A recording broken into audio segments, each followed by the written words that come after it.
क्योंकि मासिक धर्म एक शरीर की प्रक्रिया है जो प्रत्येक माताओं बहनों के शरीर में स्वाभाविक आती है, महीने में एक बार आती है। अब वो अचानक ऐसी स्थिति आ गई है और बार बार आना जाना हो नहीं सकता, तो हमें लगता है कि स्नान करके और भगवत प्रसादी चंदन जल आदि छिड़क करके भगवत दर्शन कर लेना चाहिए दूर से।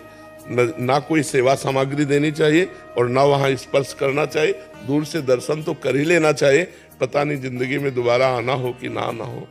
और ये मासिक धर्म कोई ऐसा नहीं कि बहुत निंदनीय बात हो, बहुत वंदनीय बात है।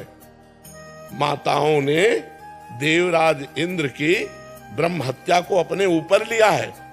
ये अपराधी नहीं है कि मासिक धर्म निंदनीय, ऐसे ऐसे नहीं है। इसका रहस्य समझिए।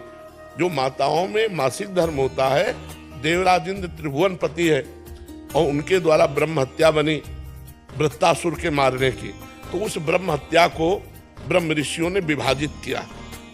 पहले नदी को दिया जो फेन बुदबुदा के रूप में ऊपर होता है, दूसरा वृक्षों को दिया जो गोंद के रूप में होता है, तीसरा भूमि को दिया जो ऊषर भूमि के रूप में होता है, चौथा माताओं बहनों को दिया जो मासिक धर्म के रूप में होता है।